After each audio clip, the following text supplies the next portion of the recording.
Hi, I'm Haveyouseenthisgirl, or also known as Denny.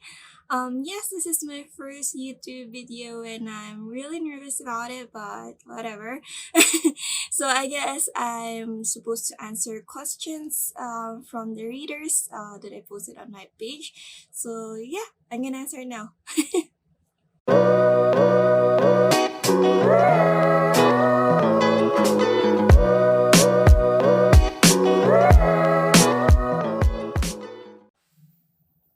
Okay, so I'm gonna answer the questions now na ito yung mga question na nakuha ko from the Facebook page ko. There were actually a lot of questions from the readers, pero I only took mga 10-11 questions kasi hindi ko po kayang sagutan lahat. Baka masyadong mahaba yung video natin. Pero, ayun, I hope masagot ko ng maayos yung mga tanong nyo. Sorry kung hindi. But to start, yung first question na napili ko is from Jessa Marle. Yung question niya is, what's the reason po why did you suddenly went hiatus in Wattpad po? So marami rin nagtanong, ba't nga ba ako biglang nawala? Bakit ako biglang tumigil? I would say na nagkaroon lang ng change in priorities sa life. Of course, nag-aral ako. I had my thesis, I have my film productions. And then after kong graduate, nagtrabaho agad ako. And ayan, medyo naging busy lang din in life. Nagkaroon ng change of priorities. Nagkaroon ng ibang hobbies. And I just didn't really feel like writing back then. So, yun, I guess, kaya ako nag-stop. I just didn't feel like forcing myself to do something na hindi ako masyadong interested at the moment or wala akong energy to do that. May mga times, of course, na pasulpo-sulpo na, gusto ko mag-write ngayon, but then I was like, ayoko na ulit. Pero may mga ganong times, kaya siguro matagal ako nag-stop. And ngayon naman, mukha namang bumabalik yung interest ko to write again. So, hopefully magtuloy-tuloy. Ayan. So, next question is from Bianlay Estigoy. So, yung question niya is, what did you feel po when you first physically published your story po? So, as you probably all know, my first published book is Diary ng Pangit. Sumunod si Voiceless. Tapos, ano pa? She Died. Yun. So, yung unang beses na in-approach ako ni Sir Cav, yung boss ng Psycom, sa email. So, syempre, sobrang natuwa ako. Kasi, siguro, almost all writer wants their story to be published, no? And the fact na when I was writing Diary ng Pangit, I was just really writing it to relieve stress. I just wanted to write online, just wanted to put out my stories there, not really minding if I'll have a lot of readers or not. And thankfully naman, people actually like what I wrote and marami nagbasa and even got the attention of the publishers. And ayun, when they approached me, I'm really happy kasi it wasn't intentional. I didn't really wrote Diary ng Pangit with the mind that I wanted to publish it as a book or even turn it into a movie. But thank God na it happened and I feel blessed about it. And yeah, I'm really happy to have my stories published as a book. Did I answer the question? Ayan, basta yun. So, yung next question po is from Melanie Masa Permijo. Yung question niya is, what was your inspiration in writing She Died po? Tagal na nang She Died. I really can't remember the exact inspiration I had back then. I guess I just wanted, since mahilig kasi ako sa anime before, I wanted to write something na may halong fantasy. So, ayun, I wanted to do something like that na may angels, may bad guy. And then, siguro ang pinaka-exact na mabibigay ko lang as an inspiration, yung if you know the story na She Died, there's a cat there, black cat named Love. I actually have a black cat in real life. Pangalan niya Nina. And siya yung inspiration ko kay Love. Pero in the whole story of She Died, I really can't remember exactly kung ano yung inspiration ko dun. Basta, I just wanted to really write a fantasy story. So, yun. Next question is from Carlos Vakim, who's a fan since the 2012. Thank you so much. Ang question niya is, I just want to ask about what was the thing that made you start writing? The thing that made me start writing, I guess it's just because I love reading books. I love watching stories. I mean, movies, series. I just love immersing myself in different kind of stories. And alam mo yung feeling na kapag nanonood ka, and lalo na pag nabitin ka sa ending or sobrang namangha ka na you wanted to continue that. And doon ako nagsimula actually. I, what was that? That was Alice Academy. It was an anime na sobrang tuntua ako sa story niya when I was a kid. And, ayun, sabi ko, gusto kong ituloy yung kwento. Na parang nabitin kasi ako sa anime na gusto ko pa siyang dagdagan, gusto ko pa may mangyari din sa mga characters. Doon ako nag-start. But just actually continuing what others did. Tinuloy ko lang yung kwento nila until I came to the point na I'm already writing my own stories. Ayun, does it make sense? Ayun. So, doon, ganun po ako nagsimula mag-start. Actually, I think most of the writers din naman, they start as a reader, they start as an audience until they actually create their own craft, I think. Ayun po. So, next question. Sorry, I'm so bad at this, pero anyway. Next question is from Bianca Opada. Ate, na-feel mo na ba yung mawala ng gana sa pagsusulat? Yung tipong nagising ka na lang isang araw na hindi mo na makapa yung passion mo sa pagsusulat? If ever po na nakaramdam kayo ng ganun, ano po yung ginagawa nyo o paano nyo po nasusolusyonan? Nawala ng gana sa pagsusulat? I guess yes, of course. I think it's a normal experience for a writer. Yung iba tinatawag din writer's block. Yung iba talaga completely parang ayaw na magsulat. It happens. So, hindi lang naman sa pagsusulat. Anything that you're passionate about, there will be a time na parang aayaw ka na, mawalan ka ng passion, walang interest dun sa gusto mo talagang gawin. Nangyayari naman for different kind of factors. Probably you're stressed about something, you're busy about something, or I don't know. There's a lot of factors about it.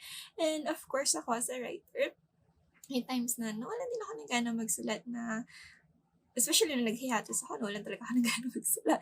Kasi, of course, I had different priorities in life. May gusto ko may iba akong gustong gawin, or I had to prioritize something na sobrang naging busy ako. Pagdating sa bahay, I don't have any energy na talaga to look at the screen or write about something or to think about something different. So, ayun, nangyayari naman siya. Paano ko ba siya sinolusyonan? Well, ako, ito lang, sa akin lang siya. I don't know how other writers do it. Pag wala akong gana magsulat, I actually just stop. I give myself a break. I don't force myself kung talagang ayaw ko man ang utak ko. Talagang wala, hindi ako interested myself. I don't wanna force myself kasi in the end, I might just be writing something na in the end, buburahin ko din kasi hindi ko na-feel kasi sinulat ko lang siya dahil pinarasa ko lang sarili ko. What I do is I take a break from my computer. I do something different. I find a different hobby.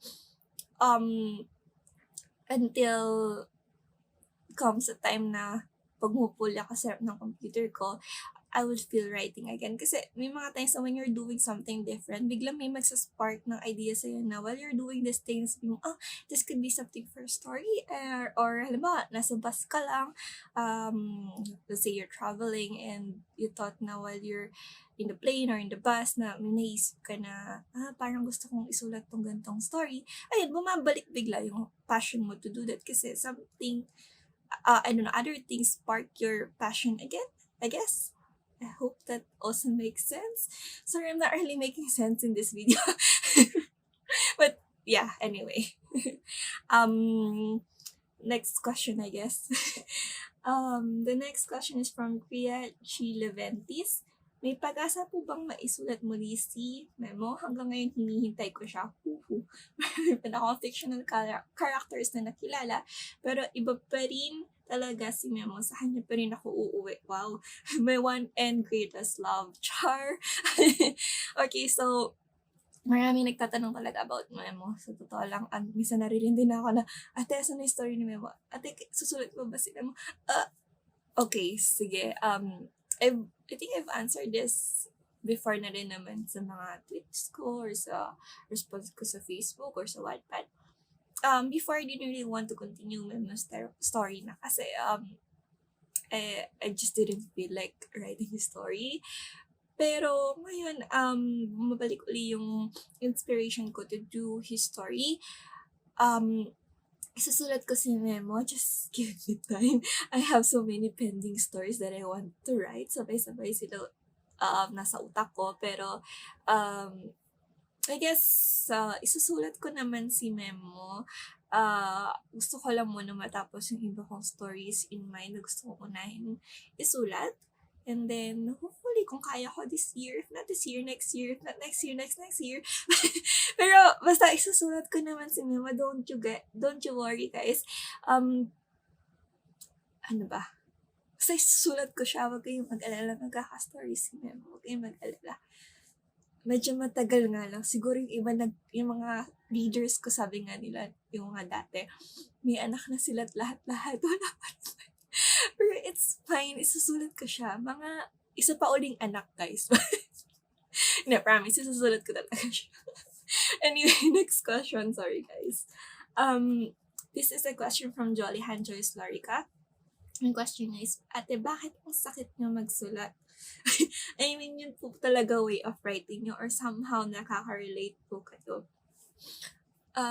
Mga nagtatanong nga sa akin, bakit ang sakit ko magsulat? Masakit pa talaga ako magsulat? Hindi naman, diba? Mabait naman ako. Hindi, I guess, yung mga stories naman akong sinulat na happy ending naman siya, pero siguro may mga stories din ako na, yan nga, nakakaiyak, na tragic ending or unexpected endings. I don't know. Ganun yung gusto kong isulat. Probably because, siguro yung logical answer that I could give you guys kasi mahilig din ako sa ganyang klase ng endings. When I read books, when I watch movies or series or whatsoever, I don't like the typical happy ending na magkakatuloy yung dalawang characters or whatsoever. I want different kind of endings, and most of the time, gusto ko yung tragic. Gusto ko yung umiiyak din ako. I know, probably it's weird for some of you, pero yun yung preference ko when it comes to endings. When I watch movies, when I read books, dun ako sobrang natutuwa kasi it leaves an impact on me. Sobrang memorable sa akin yung ganong ending. So, probably because of my preference then, nahawa na yung writing style ko na since I want this kind of endings when I watch movies, or read books, I also want to incorporate it sa mga sinusulat ko. So, I guess that's the answer for that. I'm so sorry if I made some of you cry. Pero I don't want to promise, pero I'll try my best to write more happy endings. Pero of course, meron pa rin mga tragic endings or open endings ang gagawin ko. Probably a balance of both na lang para fair sa mga readers. Kasi I think I'm scaring some of the readers and they're saying na na-trauma sila sa huling binasa nila sa story ko and they don't want to read the next one. So, yon. Next question is from Andrea Jasmine Abela. Anong masasabi mo sa sarili mo nung nagsisimula ka palang magsulat? If I have to talk to my old self, when nag-start pa lang ako mag-write, I guess I'll tell that person na just, you're on the right track, just keep on writing. Of course, if I could tell myself na don't write like that, na avoid using emojis or avoid writing that kind of writing style, hindi siya tama. Pero I guess it's okay kasi we all start somewhere. We all learn from our own mistakes. And I guess I will say to myself, you're doing fine. You're making mistakes. It's okay. It's fine. You're starting. And the thing is that you just have to learn from those mistakes and use it as a way for you to grow as a writer. Yun yung masasabi ko sa sarili ko when I was still starting sa pagsusulat. Okay, I guess, yun. Sorry, ang hirap sumagot. Ang hirap sagutin ng mga tanong nyo. Next question na. Next question, ano pang gusto nyong Sorry, this is a question from Janelle Balboa. Ano pang gusto nyong maipayo sa mga writer na nagsisimula pa lang? Okay, so I'm really happy that there's a lot of young writers na start na magsulat ngayon, and I'm thankful sa mga free platforms online na nag-giveaway sa mga aspiring writers na mailabas yung mga stories na gusto nilang ilabas at mapabasa sa mga gustong magbasa. And ang mapapayo ko lang sa kanila is just keep on doing what you're doing. Just put out the things that you want to write out there. Just be yourself. Of course, if you really want to grow as a writer, listen to your readers, not just your readers, but also listen to your critics. They will be able to tell you as well kung saan ka nagkakamali and saan mo dapat improve yung sarili mo. And of course, to become a good writer, you also have to read lots of books, watch movies, take inspiration on other things. And ayun, I guess just to become a good writer, I guess. I'm not yet a good writer, so I'm not really good at giving this kind of advice. But I would say it's just to be a writer, become yourself, find inspiration on others, listen to your audience and your critics. So, yun yung ma-advise ka siguro. Ayun. And, next question. It's from Chen Harvey Ordonez. Question niya is, umiiyak ka rin po ba kapag nakakayak yung isusulat mong chapter? Yes, honestly, I do cry when I write chapters na feeling ko nakakaiyak. And if I'm trying to create a chapter or an ending na nakakayak and hindi ako umiiyak while writing it, inuulit ko siya kasi feel ko kung hindi ako naiyak sa line na to or hindi ako naiyak sa scene na to, baka hindi rin maiyak yung readers ko kasi ako mismo hindi ko naramdaman. So bakit nila mararamdaman yung gusto ko maramdaman nila kung ako mismo hindi ko maramdaman? So I make it a point na if I want to make readers laugh or if I want to make readers cry, I have to feel it myself as well. Pag hindi ko naramdaman yan, ulitin ko siya. So yun. And I guess it's working naman. I guess I made some of you cry. But don't worry, I also cried. So fair na, I guess. Anyway, last question na po. This is from Karina Tadashi. Anong masasabi mo sa all these years nandiyan pa rin ang dinosaurs na naghihintay sa pagbabalik mo? So yun, dinosaurs po pala, if some of you doesn't know, I think yun yung tawag nila sa mga readers ko. Dinosaurs. So, yun. Salamat po sa lahat ng mga dinosaurs na alam ko yung iba sa inyo may anak na and all kasi sobrang tagal na nun. When I last write a story online and nung nagbalik ako, nandiyan pa rin yung ilan sa inyo and I'm really thankful kasi there are a lot of new writers, good writers actually right now, and probably some of you will invest your time on them and I support that. But the fact that you still support my stories even after all these years, I would just say na sobrang thankful ako sa inyo kasi I don't know, I'm not the best writer out there. I know mas magaling sa akin, but still you choose to read my story and I appreciate you. I appreciate that you also appreciate my story. And as long as I still have that kind of passion inside of me to write stories, I promise you na I will write more stories for you to read and hopefully may enjoy siya. Of course, there will be changes in my writing style kasi I was different back then, bata pa noon. Pero ngayon, syempre, I wanted to change some things with my writing style and I still hope na yung kind of writing style, kahit may iba siya from nakasanayan niyo dati, is masupportahan niyo pa rin siya. And then again, thank you pa rin. Thank you talaga for supporting me as always. And I guess that's the end of answering the questions and the end of this vlog. Sorry, I don't know if I did well on my first YouTube video. But anyways, ayun. Thank you for watching this video. And I'm really sorry kung sobrang awkward ko. Pero yun, thank you talaga. Subscribe na lang din po kayo if you want.